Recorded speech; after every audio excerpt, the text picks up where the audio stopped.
years old, Elaine and I were preparing for an event much like this one. Seated before a mirror, Elaine was applying finishing touches to her makeup. Elaine is a beautiful woman, and that night she looked especially striking. Ariel was just graduating from fascination with Disney princesses to fascination with real-life glamour. So she was mesmerized, staring at Elaine with unbounded admiration. Sensing that Ariel had something to say, Elaine encouraged her. "Yes, dear, what is it?" "Mom," Ariel asked, "when you die, can I have those earrings?"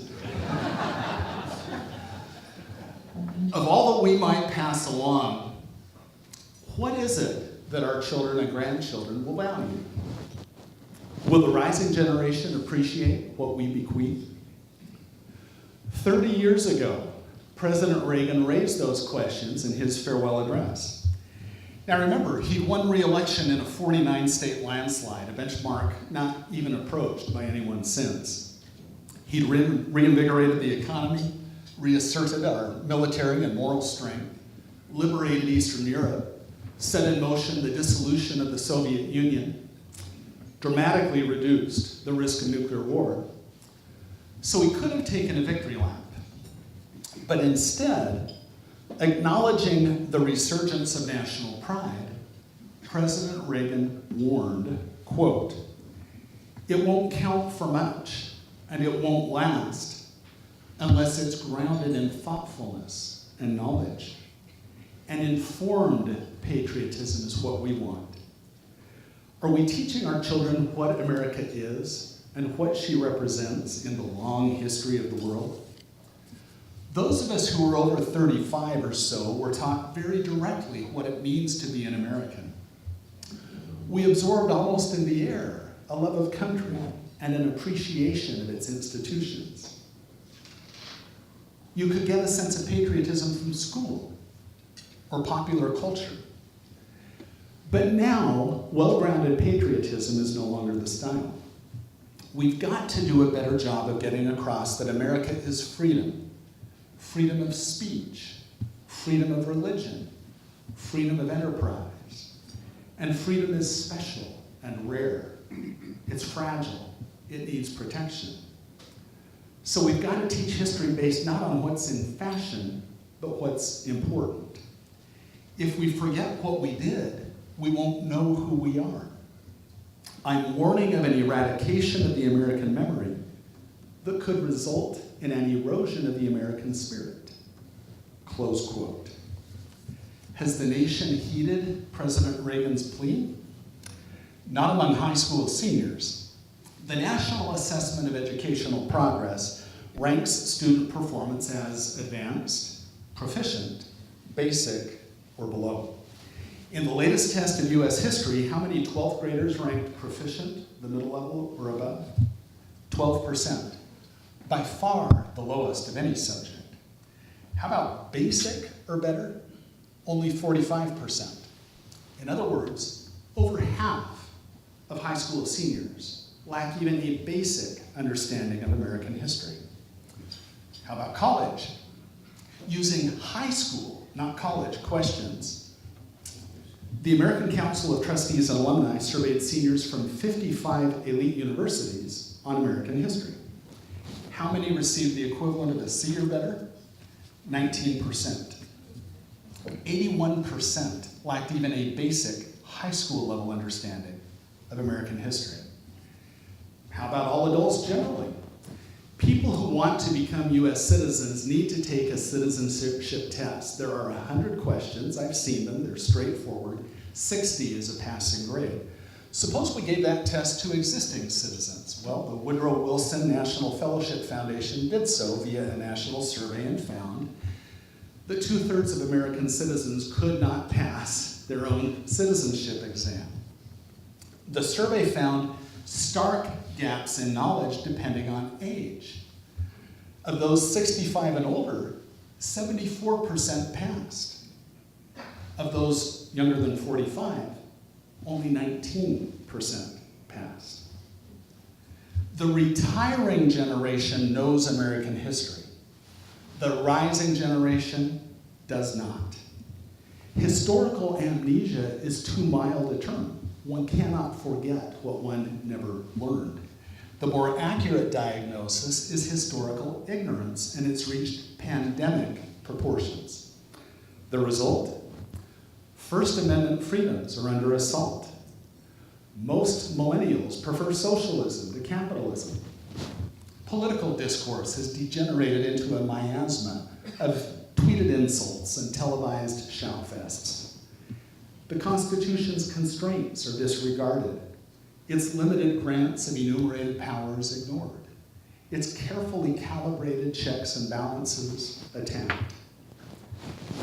If a nation expects to be ignorant and free, warned Thomas Jefferson, it expects what never was and never will be. Contrast today's political pathologies, from braggadocio to utopianism, with Benjamin Franklin's humility and practicality. Quote, "Having lived long, I have experienced many instances of being obliged by better information or fuller consideration to change opinions even on important subjects, which I once thought right but found to be otherwise. The older I grow, the more apt I am to doubt my own judgment and to pay more respect to the judgments of others. In these sentiments," Franklin said, "I agree to this Constitution with all its faults, if they are such. I doubt, too, whether any other convention we can attain may be able to make a better Constitution. Thus I consent to this Constitution because I expect no better, and because I'm not sure that it is not the best. The opinions I have had of its errors, I sacrifice to the public good.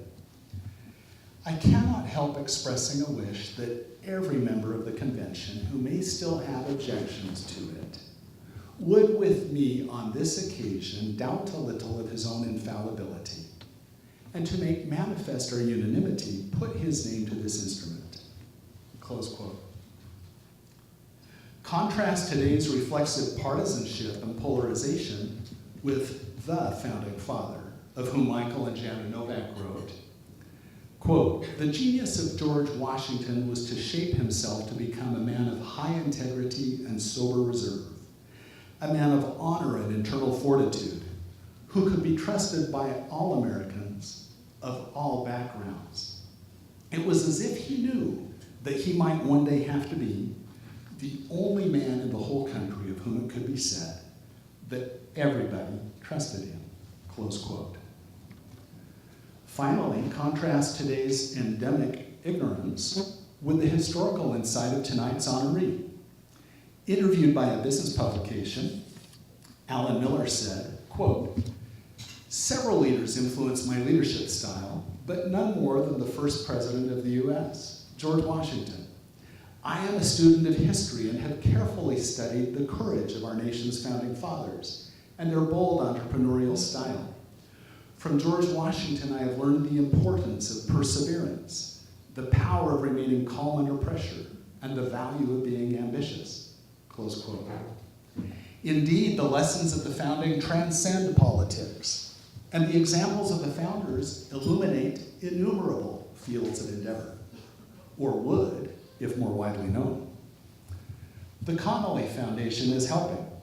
True to the legacy of John and Josephine Connolly, the foundation shuns recognition, but it enables us to extend educational opportunities to thousands of students each year. We are grateful, but we want to reach so many more. That's where you come in. Throughout the school year, Freedom's Foundation at Valley Forge brings students from around the country to this 75-acre campus for immersive, intensive, multi-day educational programs in the history, ideals, and continuing relevance of the American founding.